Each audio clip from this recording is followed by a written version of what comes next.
No sweat. No sweat. All right. Here I'm we go. sweating, but no sweat. No sweat, but I'm sweating. Mr. Nate, welcome back to the Gear Shed round 3. All right.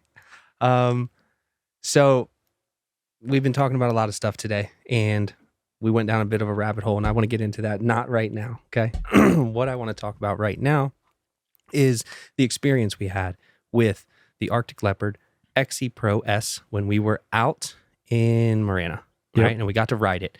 So before we go too deep into that, I will put links and all the stuff. Nate will put links and all the stuff in the show notes, discount codes, bike links, all the links for either the videos and the stuff that we've done so far. We'll put that in there. But the purpose of this conversation today is because we went out and we tested the XE Pro S, and we wanted to see what the bike was capable of. We pit it up against the Ultra B. We pit it up against the E-Ride 2.0. We did not have a 3.0 to test with. So those are the bikes. Don't forget the YZ125. The YZ125. Yeah, we definitely ran it against that. It was not a comparison. No, it did not go well for the Arctic Leopard in that case. And since then, I have done several more days of riding. I went out in Marina again without you. And then we were up at Canyon MX Park. Cohen had training this week. We went up there and we trained up there. And I just took a bunch of bikes and had Josh come up to film. And we just filmed. Where's and that rode at? bikes. Just outside of Peoria, in Peoria. Cool. You've been there before? Lake, what's that lake up there west of Phoenix? Pleasant? Lake Pleasant. Yes, it's literally right next to Lake Pleasant. Cool. So it's a closed down abandoned MX park. It's got a bunch of sand tracks, sand rollers, turn tracks, bull turns. It's just like the coolest. His trainer knows about it? Yeah. That's where he goes like as his like little side spot that nobody really goes to. But it's actually got a lot of people there. It's and really midweek. Nobody was there. Because Motoland's only Saturday and Sunday. And it's like, did you see their schedule this week? Oh, what is it? 7 a.m. to noon. I know it's because it's getting hot. Yeah, it's probably all it is. Yeah, that is wild. Why not just do it at like 5? 5 a.m.?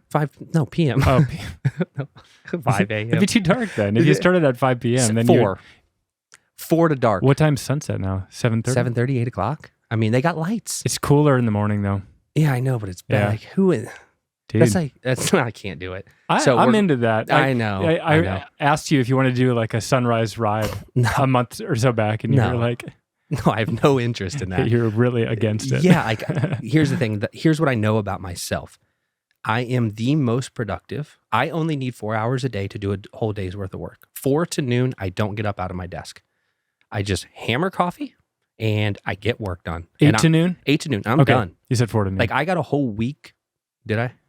I think so. Whatever. 8 to noon, 4 hours is what I meant. I got a whole week's worth of catch-up work done yesterday in that time frame. That's cool. Like that's just to do the stuff the rest of the day. I know I'm the most productive. But on weekends, are you working too? Dude, I just really like it. Yeah, but like on Saturday, Sunday, I just get work often, unless you're out with co-riding or something. Yeah, like I get up in the morning. Every morning I spend in front of the computer, catching up, getting stuff organized for the week or for the day. Yeah. But like I really like morning. I just like working. I enjoy what I'm doing. I get it. It's nice to crush it and be done. Yeah, and like on Saturdays, like I don't have to. Sometimes I don't get out of bed until 10 o'clock on a Saturday. Like when I know that I don't have to get up, I'm not up. Sidebars. All right, let's dive back into the left direction. What did you think about the bike after you have more experience? I have probably 2 hours on it. Yeah. I think the power is great. So let's start here.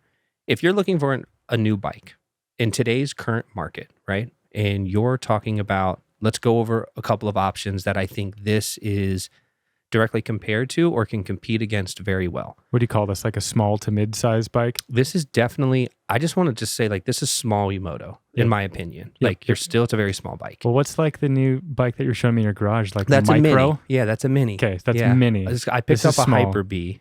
So we just got a 2025 Ultra B. I paid for it with my own money. I paid for the Hyper B with my own money.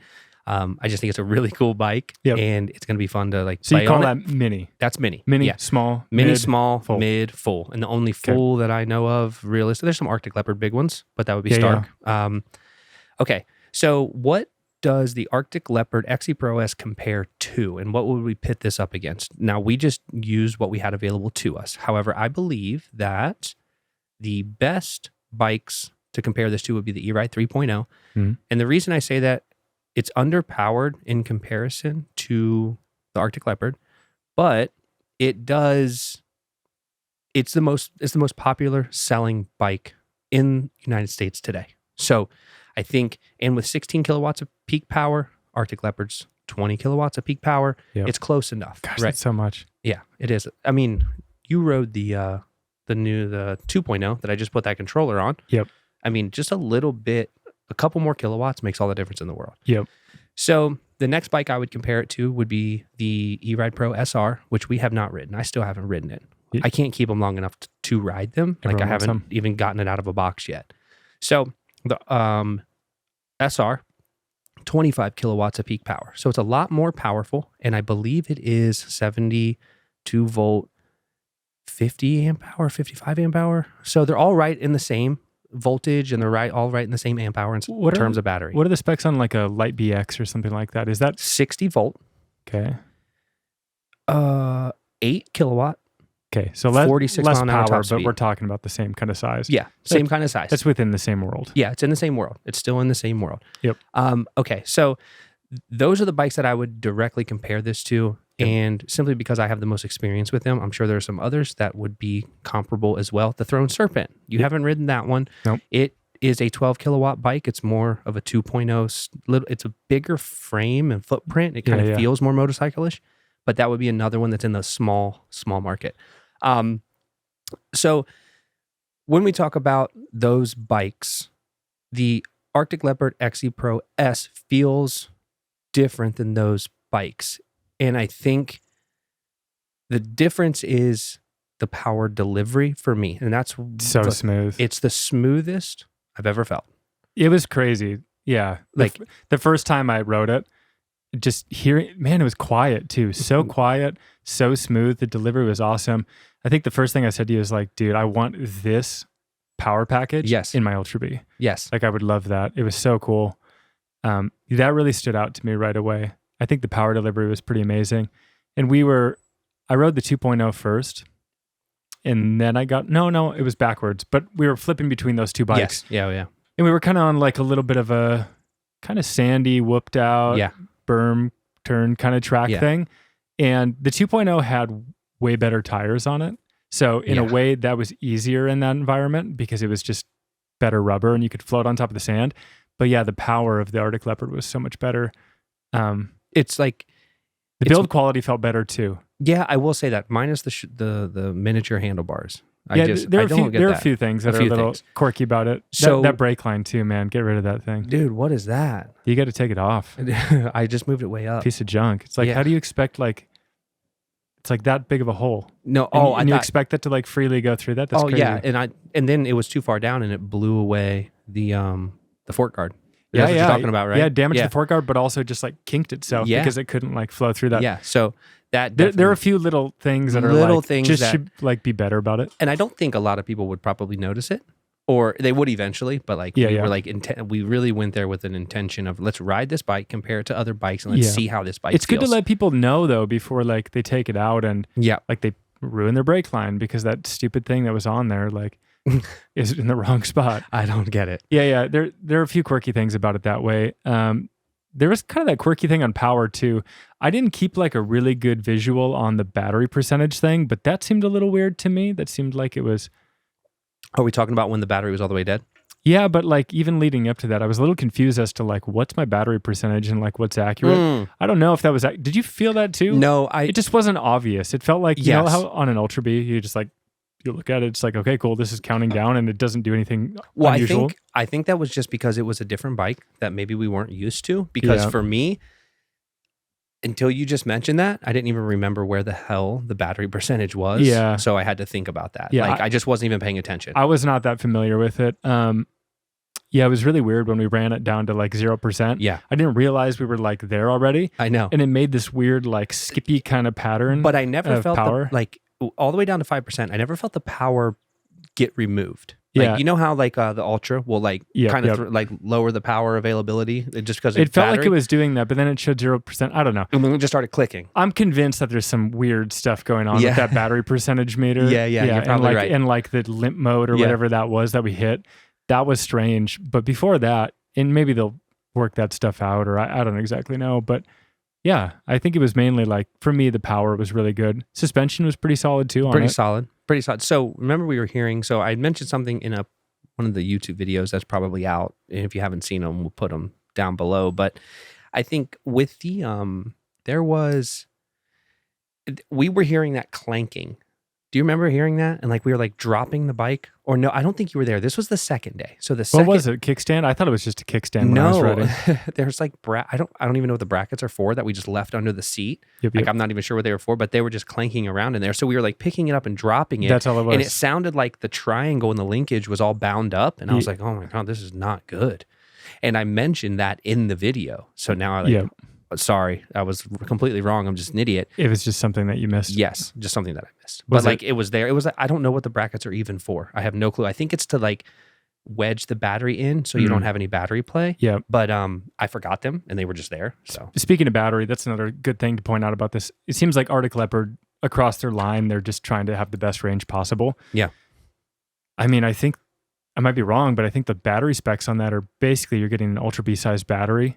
7255. Yeah, in a small bike. This is 74. 54. That's 74 55. Yeah. So I mean, yeah, that's right. Yeah. 55. So yeah, like just about the same amount of power. That's a lot of battery. I mean, you can do a lot of miles. Well, somebody had just recently mentioned in a comment on YouTube or one of the shorts or something. I don't know what it was, but I just read it this morning. And they said that seems like not a lot of range because I think you had clocked it like roughly, we don't know exactly what it was, but very close, like between 25 and 27 miles, somewhere in there. 100% to zero though? Yeah, I mean, we put that thing in zero and it was 100 when we got on the trail. Huh. Yeah, it seems like we would do more. Yeah, well, we were also riding that thing in sport mode a lot of the time, like really hard in sport mode. It was kind of more of like a motocross type thing than it was a trail ride. Yeah. Maybe half and half, maybe even more moto than like trail. Definitely more moto. And when you're switching between riders who are like fresh, you know, like you're just hopping on, somebody else is hopping on, putting it in max power and just holding the throttle open. Yeah. It was really sandy. We know those tires are not good for that. Yeah, I was just hitting whoops too. I was like going as hard as I could. Yeah, exactly. Bike in some moments. Exactly. And I think, you know, so I think that there's probably more there. There's more range there than what we got, but the conditions were the exact opposite type of conditions you want to be testing any type of electric dirt bike in. Yep. And then the tires are just terrible. So you're getting more tire spin no matter what. So you're burning more battery. It's just a whole thing. Yeah, so, I'm sure trail riding that bike would easily get 30. Yeah. And we took it the next day out in Marana. We took it on, you know, that one single track we did the first time we ever did it. So I just had my GPS pulled up and we kind of followed that same line. How did you like do that? Not the whole thing. The route. Yeah, okay, not that whole thing, but we only did like 3 or 4 miles of it. And I mean, I have yet to be disappointed by any of these bikes that we have taken out there and ridden. I don't think the Arctic Leopard XC Pro S is better than the 2.0 we had that day.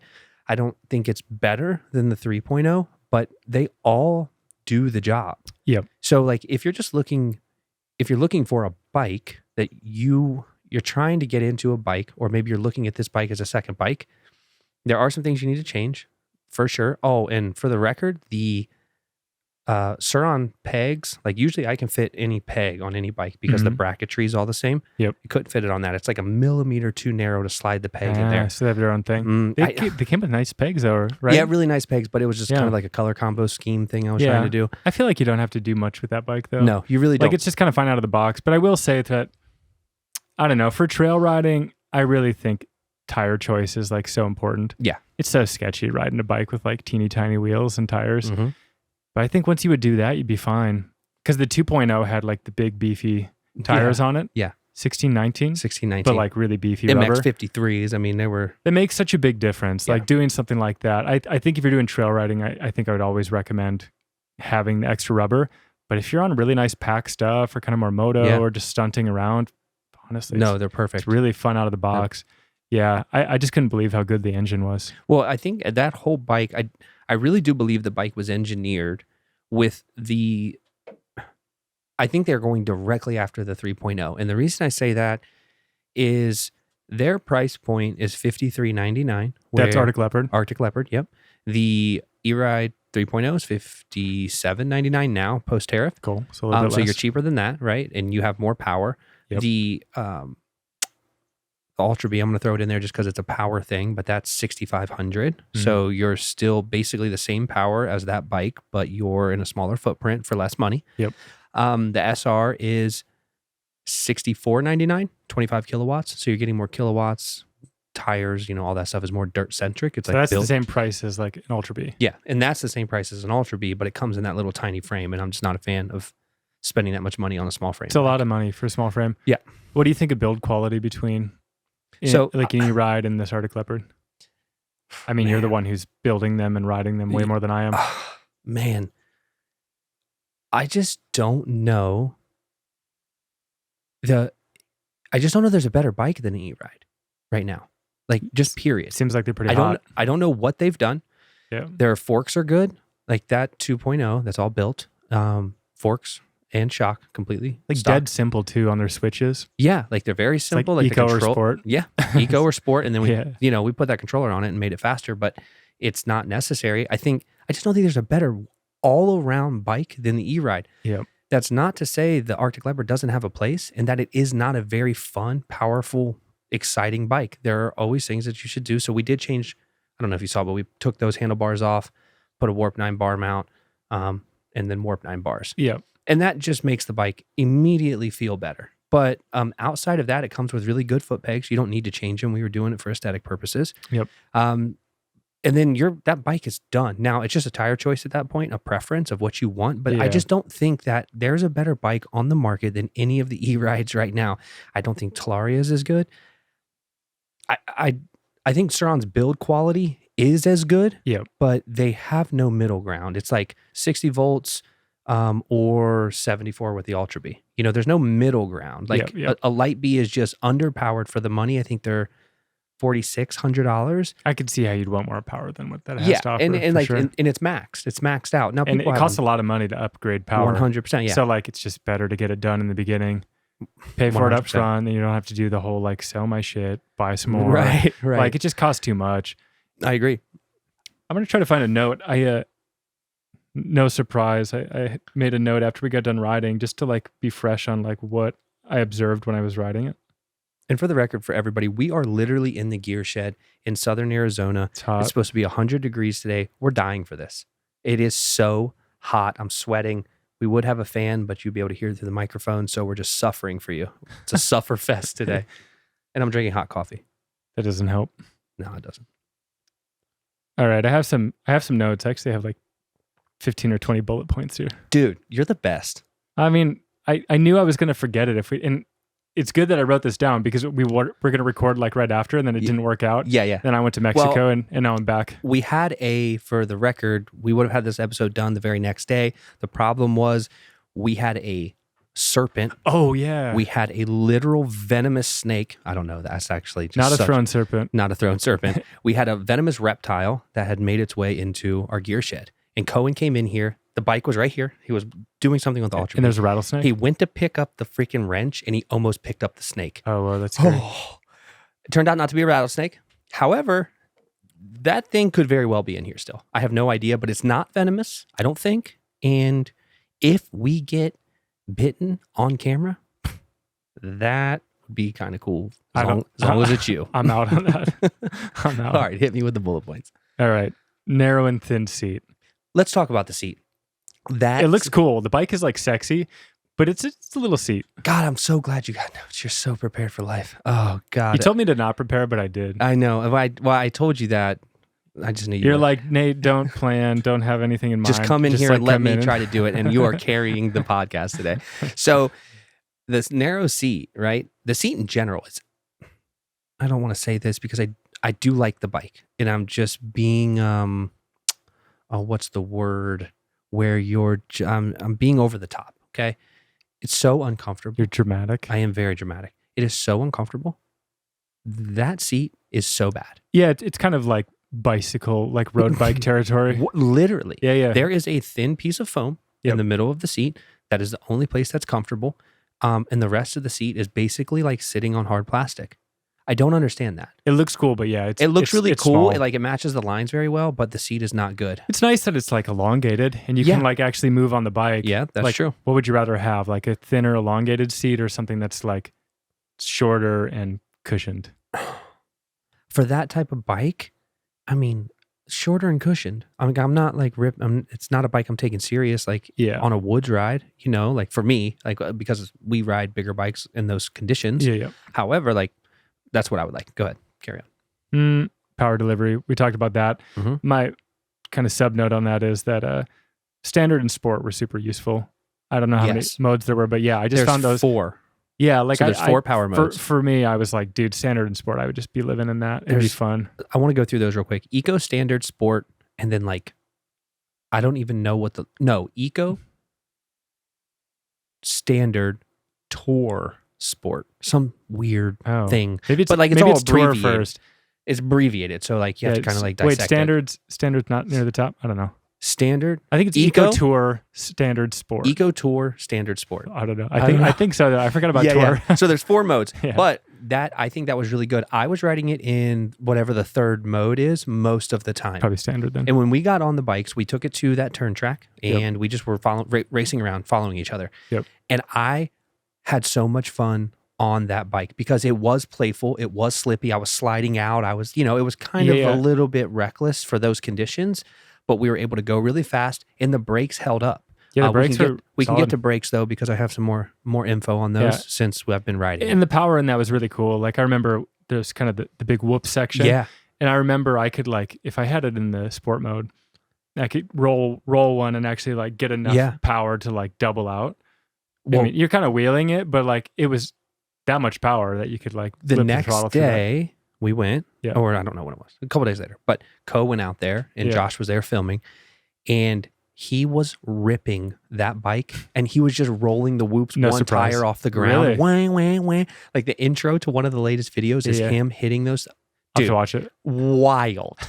I was like, Jesus. And then he'd come back like, man, I think something's wrong with this thing. I was like, yeah, Co, there is. You broke it, dude. Like, I don't get what you don't get about you can't ride these bikes that hard. Anyways, he does it though. Yeah, those 4 power modes are absolutely fantastic, and I wish there were more power modes in other bikes. Just 3. I just think 3 is the sweet spot. 4 is nice for sure, but 3 is really good. Eco and sport. Yeah, I get it for a 12 kilowatt. It's a bike. little limited. Yeah, but just like give me 3 across the board where we can kind of get into a different throttle profile. Yeah, I mean on the Ultra B, I'm using all 3. The only time I use Eco is when I'm like rolling into the trail because I always take it really easy on my way to the trail ride if I'm connecting to it because I'm just trying to save battery. Yeah, for sure. I also kind of like Eco for just riding on roads, period, because what's nice is that you can like be full throttle and then you don't have to like manipulate the throttle. You can just like chill. Well, it's just like cruise control. It's like, I think 3 is just a sweet spot. When it comes to power options and power modes, I really wish every bike had 3. 4 is kind of too many. Yeah, 4 is just, I think it's unnecessary. Like what, if we're... It's nice to have the tunability though, like option in front of you and you don't have to like dive into an app and change your tune for certain things. Tunability. Yeah. I think I already said this once, probably on the previous podcast, but I'm going to keep saying it until somebody does it. And I know that E-Ride is trying to do it, and this is another like really big win for E-Ride. I know this is not an E-Ride podcast. However, the Bluetooth module that they're putting on all the SRs, all the 3.0s now, like whenever they figure out how the hell to make that work to where people can go in and tune the controllers and like within parameters, right? You can't just unlock the controller and go full on, but every bike should have that. It's not that hard to do. It's really a software thing. There's one dongle. I know it's an app. You got to build an app. Dongle. But I think that is that's a thing that everybody could do. I agree. Yeah. Like, just give me a little bit of options because you can dial it back for people. All right. Rant over. I agree. I think that'd be cool. Suspension was appropriate for what it was. Let's stop there. You want to talk about it? Or do you want to stop talking about it? No. I want to talk about it. I'm laughing because it's like... My language? No, you just want to roll through it. And I'm like, I'm not done yet because the suspension is not good enough for that bike. What? I mean, I think it is. I think you need to get on it again. You need to get on it again. You only had... It's fine. It's fine. I'm just being nitpicky. My word was appropriate, not amazing. It is appropriate for the bike, but what you need to understand is that depending upon your weight, you are going... I mean, we had that... We didn't have it set up, right? We did turn up the compression the next day. Yep. but we were still bottoming that shock. Yeah, when all I the first way out. touched it, I was like, the rebound's too fast, and I like stiffened that up a little bit. So you're bottoming, yeah. We're bottoming on that. But look how you're riding it. Be bottoming a stock Ultra B too. Yeah, that's true. I get it, but it's tough. Like it is tough. There's a price point that they have to meet. And also when you're seeing it through the lens of like Co has what, like factory connection on his bike or something like that. Something stupid. Yeah, and you have Cirrus on your bike. Yeah, we're really used to a plush ride, but we're still bottoming out the shock. And I know that we have to take a look at how we're riding them, but I don't know how you're going to give 20 kilowatts in a bike. It's a lot of power. Not expect it to get ridden that way. That's a good point. I mean, if you have a lot of power, you need to have suspension that backs it 100%. up. It has to be safe to ride in its like higher power modes. Yeah. Oh, and I took when we went up to Canyon the other day, I took all the bikes up there, and obviously Co has a bunch of buddies that he trains with. Yep. And all the take them out, dude. Yeah, they came. Well, the kid on the this is a sidebar. I don't really care though. The kid that took the 2.0 out with a new controller on it, and he was racing a Super Mini. The Super Mini had to run him down. Really? He blew the Super Mini's doors off, and the Super Mini had to run him down and caught him at the last second, just top speed thing. Like obviously, you're only getting, I think, 60 mile an hour top speed out of that bike, no matter how much power you have. So he finally caught him, but he blew the doors off the Super Mini. And the Super Mini kid came over after he left, and he was like, dude, can I ride these? Yeah. And I let him ride them all. And he chose, out of all the bikes he rode the 25 Ultra B, the E-Ride 2.0 with all the upgrades, and the XE Pro S. Which one do you think he picked? I mean, after riding the Ultra B, I hope that, but... XE Pro S. He's a kid, though. Yeah, That bike's probably too big for him. That was probably fun. Yeah. Like how tall are we talking? How tall is he? He was probably 5'4", 5'5". Yeah, so pretty small. So he had to like kind of lean off the bike. Yeah. But he was like, dude, this one's the best. Even over the 2.0, which I think crushes in its current configuration, crushes the XE Pro S. He must have liked the engine. It. All right. The motor. Yeah. I keep saying engine. It's the same thing. Call it what you want. People get it. All right. Suspension was appropriate. It was appropriate. Just know that you just know. Just know that if you're going to motocross it, you're going to hit some limits. Yeah, for sure. If you're on the street, you're totally fine. Totally fine. Hard pack, fine. Yeah, you're fine. Yeah, I mean, I felt like the front end pushed a lot. I think having better tires on that bike, like what you had on your 2.0 build that you've done recently. I'm taking it today. Yeah, I think that power combo with those tires would be pretty insane. And just go through the whole bike and be like, okay, what's clunky about this? Yeah. Fix that stuff. I think that bike would be insane. Well, I'm taking the XE Pro S today to get the front wheel dropped off because we put a hole in it. That was not anything to do with Arctic Leopard. Nail? What'd you get? It was like, do you know like those push pins, like the little, they have like a orange push on the end. It's like almost something you would use to like tie back a house. Like, I don't know, but it's like the big pin with a big ass fucking piece of metal. I can imagine. And it just, and we left it in there and rode it for like another 30 miles. And then it finally came out. Well, the pin broke off, the little head broke off, and now it's just gone. It's done. Slime would have saved you. Yeah, slime would have saved us. Yeah, slime was going to save you on that one. That was going to save you there. But we are taking that today to put a MX something, 34, 53, something on the front. Start in a 19 configuration. We're going to keep the back wheel the same because I don't know what fits that swing arm. So this is kind of cool too. Yeah. The other day we were out here and I wanted to do testing on to see what would fit. That's what landed me on the light B pegs not working. Yep. But we were able to mount up a KKE front wheel, the 19. I took it off Co's bike and put it on the Arctic Leopard. Oh, really? And it mounted up perfectly with the spacers. Tried to take the back wheel off to put the rear wheel on. It wouldn't fit. And I don't know if that hub is a slightly bigger. It kind of pushed the sprocket over and like was hitting the chain guard, whatever. Yep. And so I don't know if it's not possible. It could be possible still, but with that sprocket that we have on there, it's not possible. So we are going to be able to play around. Yeah, just play around with it. I was just trying to figure out what fits it because everybody's asking me like, well, what fits it? That's so tricky with these little bikes. Yeah. Seeing you guys like dish the wheels over and like I could still like I knew the wheel was dished, but I could like still hear the chain like meeting the tire on the 2.0 is like that'd bother me. Yep. Occasionally it will. I get it. Yeah. Maybe more people will come out with tires that are really specific for these bikes. So there's a couple good ones. Like Pivotrax is an awesome company who we work with pretty well, and they have like really good tires. I have Pivotrax on PivoTrax tires are what's on the light or the 2.0. Really? That's what's on it. On both Cohen and my 2.0, Okay. That fat rear and that good front are all PivoTrax.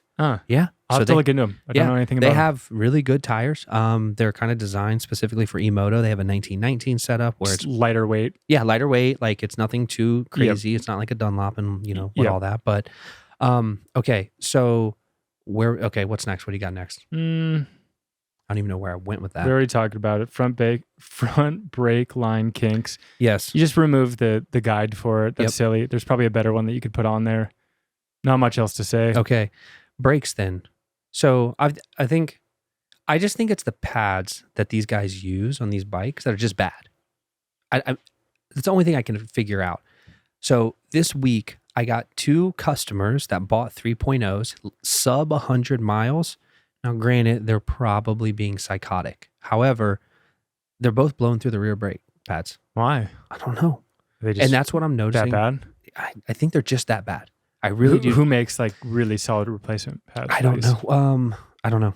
I honestly don't even know the answer. It's like it's like really tough, like to find like a copper centered good brake pad. Like I know Formula does, but I don't know if they fit all of those calipers. Yeah, they fit the Formula calipers. But like with the Arctic Leopard, the one thing I noticed after really riding it hard is that back brake is...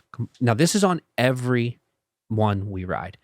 But I will say, E-Ride has better... I don't know if it's better brake fluid, for better calipers, or better brake pads. Just overall, the brakes are better. I have less problems personally with the E-Ride Pro rear or front pads than I do like the Arctic Leopard. Brake fade was really bad. After me and Co were riding it that day, we came back. Granted, you're always going to have some level of that. Yep. It's never going to be the same exact tension as it was when you hit the trail or you hit the track or whatever. You're going to have a little bit of loss there. Yeah. But it was bad. Like to the point where you're pulling it, it's touching farther your knuckle. Than you want. It's touching your knuckle. Yeah. That's bad. That's not good. So, and I don't think it's Arctic Leopard in particular. I think it's all of the E-Moto brands just don't use the best pads and you kind of blow through them really quick. And even though they're .4 fluid in those brakes, there's a disconnect somewhere. And I don't know enough about brakes to be able to like troubleshoot that, but it just seems like it's happening more and more frequently where basically what it seems like all these manufacturers have done is say, I have .4 brakes. Like I have true 4-piston calipers and .4 brakes because that's what everybody wants. But I don't think they're mentioning the type of pads that they're using. They have to just be like ceramic trash because they're gone. Yeah. What type of fluid are you using? Because it's burning up and the fade is terrible. So that's my 2 cents on the brakes. I just think it's industry wide. Shit. That seems annoying. It is annoying. I'm glad I don't have to deal with that. You know what's more annoying is ordering Ultra B rear pads and getting the wrong ones and them not fitting. Ooh, really? Yeah, it sucked. Are your pads bad already? This one, the one right here. Really? Yeah, they're blown out. Well, it also, I don't know. I'll have to check it all happened when when you tried to fucking kill me. Whoops. That's a 4404, man. It's fine. 4405. 4405. It's a 6 out of 10, man. We'll be fine. 6 hours later. It wasn't that long. I know. We had to get it down in like 2.5 hours. We did ride out in the dark, though. That was so much fun, though. You were pissed. You were very pissed. You were like still trying to be nice, but you were pissed. I was fucking furious, but not at you. I was just getting my ass kicked, man. Okay? Sometimes you get your ass kicked and You had a rough time. After your first loop out, I was like, I think we should go back. And you're like, no. And you're like trying to do it to teach Co a lesson of like never give up. 100%. Yes. And I'm like, bro, your bike is like fucked thrashed. Thrashed. I had to get all new plastics, everything. But you know what? What did we do? We finished it in the dark. Yeah, you finished like it. a man. Okay? Fixed your bike. Co's bike was a little funky at the end. Yeah, well, because I mean, you know, I was like chilling. I was like totally fine. Didn't crash. You've also taken that. You've been riding since you were 3, and you've been taking that trail 30 times in your life? No, I've done that one 3 times. 3 times my ass. 4 now. I don't believe anything you say. It's just I actually mean that. If Nasty Nate 4 times takes you out on a ride, just know you're not coming back the same. I've learned lessons from my time with you. I've learned to increase my judgment level of riders.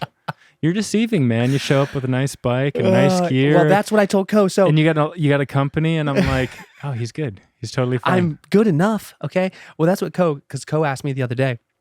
And it's a lesson I've learned from this too, which is kind of funny. I'm trying to teach him because all kids, including us, probably when we were kids, we want to show up with the cleanest bike, the cleanest boots. He was like, well, why don't you wear your Alpine Star like kit? Because I have a gear set. I've just never worn it. I'm like, dude, I fucking suck. Like, I don't deserve to show up on a Stark Varg with a brand new kit and then what? And then go out there and barely clear the vet track? No, bro. No, you got it. Wait, what are you wearing then? I just wear the shittiest stuff I got. Shittiest stuff I got in a t-shirt with I just look like I'm white trash. I just show up and I just do my thing. It's nice to have gear though. Yeah, it is. It's great to have gear, but like I just can't show up looking like that. People are going to expect. There's going to be an expectation placed on me. I've been to the vet trek only a few times now, but I realize like there are people who look pretty bling and they're just like really exactly. They're like D-level riders. Exactly. And I'm a D-level rider, and I'm going to stay. I'm going to be that, and I'm going to be in my lane, and I'm not going to look like I'm on the starting line on Saturdays at Supercross. I don't think it makes you a poser if you're wearing good gear. Bullshit. I agree. I have felt that way, and actually, when I first started riding the Ultra B, I kind of felt like I don't really want to wear like full kit. Yeah. And then as soon as I rode it a few times, I was like, it's just nice to have like gear. It's just like functionally better. No, it definitely is functionally better. Yeah. But I understand the argument. Yeah. Okay, I don't know where the hell that took us. No, it was cool. All right. I'm glad we took that ride. Sorry. Nice metal stock skid plate. I think it's a nice skid plate. Yeah. No, for sure. And I don't know if I would need to change that one. But is that plastic on the Ultra B? Yeah. Okay, but like most of these small E-Motos, they all come with a metal plate. They're not plastic. Interesting. Yeah. And I think I just thought it was nice. It is really nice. Yeah. By the way, yeah, it's really nice. And I think it does the job very well. And I think that's super important. Frame and the plastics. So this is another thing that I noticed, and somebody had mentioned this in a YouTube comment, I think. But everything's covered in like a plastic shroud. Right? Mm-hmm. Oh yeah, that is a little weird. Yeah, it's cool. It looks really good. I watched the charge video, and Brett said while he was riding it, he had a tough time transitioning between like sitting and standing. Did you notice that? Holy shit, too? that is so funny. Yeah, yes, that's literally what I said. Yeah. I had a tough time between that transition. When you are holding on, because there's no grit to that plastic, like you're just sliding. Like you really have a hard time like keeping your grip with your knees. It flares out a little bit too, so you kind of like can't. Yeah, and you have like turn yourself in the way you want, but you just start sliding back is what I noticed. But I'm also like, probably not doing it exactly right. But still, that's what I noticed. I thought the plastic was a little weird down there. I like that it's plastic because I think it keeps your frame protected. Sure. All these other frames are beat on all of our bikes. Yeah, like our frames unless you get the frame wrecked. Protectors. So I think that's a really good thought. But I don't think whoever did that or whatever, however that passed R&D or whatever, it did not get tested thoroughly because I'm sure a lot of this stuff isn't like, you're not thinking about like, what is the motocross rider going to feel like when they do a transition between sitting, they're just like probably not thinking But should about they that. Not at this point?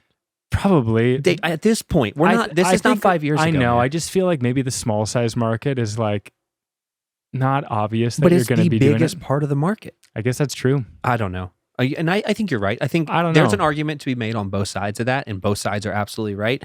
The manufacturer's going to say, like, why the fuck are you on a motocross track? It doesn't mean that, like, you shouldn't consider it. I mean, and I like, just don't know but how much they have for that. The other thing with the plastics real quick is that when you do get a good grip, you're gripping, like, the transition between front and back plastic, and then, like, kind of peels back. Oh, really? Yeah, like kind of like they spread out wingtips, you know, and like if you grab it and then like your pants, because you have like that leather portion on the inside of your knee, it like gets stuck in there. Really? Yeah, and you have to like pull your legs out. It's really weird. Ooh. Yeah, it's something that I did not enjoy. But again, that's I wouldn't either. Probably not for it. Not everybody is going to be in that situation. Yeah. I didn't experience that, I guess. So I don't know. I don't know if it just. At least I didn't realize it did. Yeah, worked it in or what? Yeah, you really worked it. I worked it. We talked about it. Kind of the weird. I commented on it. It was like weird pulsating power in limp mode. That was strange. I was like, dude, get on this and hold it wide open quick. It's just like, yeah, it was almost like it was trying to go in reverse, but then like kicking back into forward. It was like that's exactly what it felt like. It was crazy. It was not good. And then like 5 seconds later, that happened literally like the last 100 meters maybe. Yeah, and I was taking it up into the trailer. And then after that, it was like wouldn't even start. Yeah, I mean, we killed the battery all the way. So I suppose that was. But I think that's I've never had that experience on any other E-Moto. So all the things we ran down to zero, never felt it. So I don't know. There's maybe something there, but it was weird. Definitely weird. I wrote curious about the headlight. Again, charged video. I think Brett said it sucks. So I'm going to take his word on that. We didn't ride it at night. No, I didn't ride it at night. It looks fine. I don't know. I mean, I don't know. It looks very similar to the 2.0. Yeah. And the 2.0 is fine. You have to see the output, I suppose. Yeah, maybe. It might just be cheap. Yeah. Needs direct mount stem. For sure. That's done already. So we're when I washed out, I was like, well, that's dumb. Yeah. That's what these bikes do. Oh, let's talk about the stem lock, man. That is so annoying. So in the stem, it's a star nut, right? So it's been pounded in there, and then there's a little screw that's about 3 or 4 inches long that you like keeps your headset tight. That is so bad. It is so bad. Like, just put a direct stem, like a direct mount, like I'm sorry, like a full. What the hell is that thing called? With the long bolt stem lock. Put a full size stem lock in that bike. Having that little thing in there, I just think it's one of the things that it's definitely a lot cheaper, probably, but it can't be much. How much more is a longer bolt in like a nut at the bottom versus a star nut that you have to pound into the tube? I don't know. So, anyways, my point with that is I'm getting that shit out of there as soon as possible, and I'm going to put the Warp 9 stem lock on there because I think it's just a better mechanism to keep everything tight in the headset. Yeah, and I actually didn't know the terminology of this until I watched the charge video, but it's called like a drop crown. Yeah. That seems like appropriate because if you're going to go to a bigger wheel up front, you're going to need that travel. So to be able to drop the forks deeper in. Yep. Yeah. I think, and I would assume that all the small, like the 2.0, a lot of the small bikes, right? I'm just trying to run through them, like the XC Pro S, obviously, but like they could all benefit from a drop crown because if you wanted to put a 19 on, like you already have a 19, you want to put a bigger 19-inch tire on there, you're going to be fine. But if you did want to go to a 21, like there's no possibility to do that. It would just bottom out. It would just bottom out. What's the cost of doing something like that to change all those clamps, do the drop crown, and have like the direct in the clamps? Aftermarket world? Yeah, I'm curious about like what that costs to do that on one of these bikes. In the aftermarket world, I think. Look up. I'll look it up. A freaking Warp 9 has a drop crown kit, and it's for a Fast Ace fork. Okay. Let's just take a look real quick. So Warp 9 Racing. I think it's not very much, I guess is what I'm getting at. A couple $100. Okay, cool. That's fine. Yeah. That's all I wondered was like, is this like inexpensive for people to do? It is, and that's cool. I just but haven't it's something that could before. be done from the factory right away. And but again, like we're getting into what the next. For anybody listening to this, the next episode that we're going to do is what's the perfect E-Moto? Because all these things that we talk about, they're really nitpicky, but there is like, and it's all opinion based, I think, and ride style based. Yeah, depending on what you want to do. So, but in our mind, we will talk about what that looks like. That's going to be the next one. So I know my answer. I know. Those are all It changed today, though. It did it? Yeah. Yeah, that's what happens when you ride. Because I rode a new bike. Yeah, that's what happens. I mean, and obviously it's new. It just feels better. Yeah. Okay, cool. Yeah. 21-inch front wheel and bigger tires. Said that already. Yep. Always. Maybe something like a compression bag or foam in the battery compartment to like just hold the battery. Yep. Just keep it a little bit tighter. Yep. It's kind of I just don't think the manufacturing is quite as tight as like some other bikes. No, I think that just comes with time. Like as manufacturers continue to build bikes, in the beginning, they're trying to solve one really complex problem. How do I get this battery to go to this controller to go to this motor and like be a full the frame battery? size, and I need a power to weight ratio. I need all of those things. Yeah. But as time goes on, they reform, that's a good word. They reform that, and it just keeps getting better. And now, like you're talking about E-Ride, like E-Ride's been doing it for a while now. They have their bikes are dialed. So they've kind of gone through all of these issues and they've had these problems and they've been able to fix them. Taking feedback. Yeah. But you can tell like when you get not that Arctic Leopard's new, I would really love to ride their 800. I would too. I've kind of heard like the same kind of feedback across their whole line.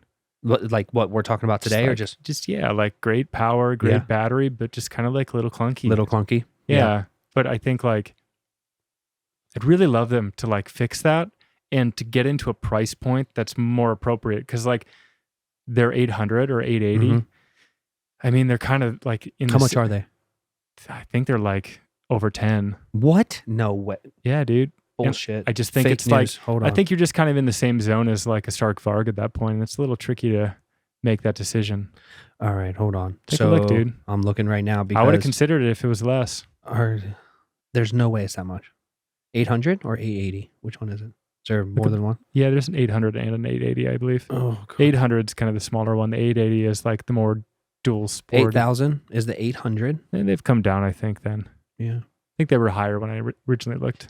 But I just think that's like a really, there you go. Your 880 is $10,000. There you go. There's no way. So there's no way that's I'm spending. tough. It's like, why would I buy that? I'm buying a Stark. I'm literally buying a brand new EX for $10,900. And the MXs, sidebar, are now $9,999. Yeah. Which is very affordable in terms of what you get. But if I'm going to spend $10,000, I'm not buying an Arctic Leopard. Now, if that bike was $8,000, yes. Weight though. How heavy is it?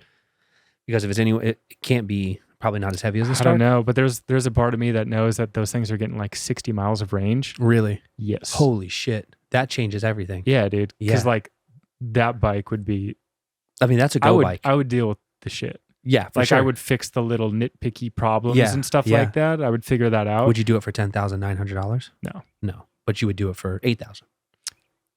Maybe. Yeah. Okay. I'd consider it. Yeah, for sure. I think it would be. I mean, honestly, like I have probably nearly 8K into my Ultra B, which I think I got a good deal on building that out, and I think that would be around the same quality of bike, for if sure, not better, and way more range.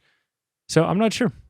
Well, I think they need to get their price point right there. They need to come down to that. I don't know if that's like their margins aren't good enough that way, but I just don't think there's a chance in hell that I'm going to like choose an 880 over a Stark at that price. Well, I'm going to be honest. I think a lot of this comes down to what up until recently, up until the AIM Expo, I called Arctic Leopard Arctic Cat, like by accident in one of my videos, just because I'm an idiot. And it's like, and some guy was like, "Hey, dumbass, it's Arctic Leopard." And I'm like, dude.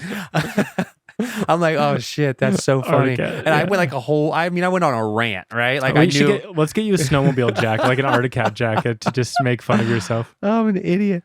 But I think it's funny. The point is that I never heard of Arctic Leopard. They were actually one of the first bikes that I was looking at. Are you serious? Yep. Where have I been? Under a rock? I think I just got into that because like initially, like most people, I had just serious range anxiety, and I was like, okay, I know of a Stark, I know of an Ultra B, I know of an Arctic Leopard. Like, what route will I go? I was just looking at all these Arctic Leopards. I was like, I don't see a single one anywhere in the U.S., and they're just like way too much money. Yeah. So, and I think they built a smaller bike at a really good price point. I think $53.99 for the XC Pro S is absolutely a bargain. Yeah. Like a true bargain, especially in like the tariff economy. What's the next one up? Snow Leopard? Dude, I don't know. I can't keep up. I have 700. No clue. It's cool. It almost looks like a little bit of a trials bike look almost. Oh, yeah. I hear the suspension sucks on it, but like the range is really solid. So I feel like that bike with maybe serious suspension would be really cool. Well, you see all this. So on the podcast coming up, hopefully soon, we'll have some guys from like the CRC Motorsports race team.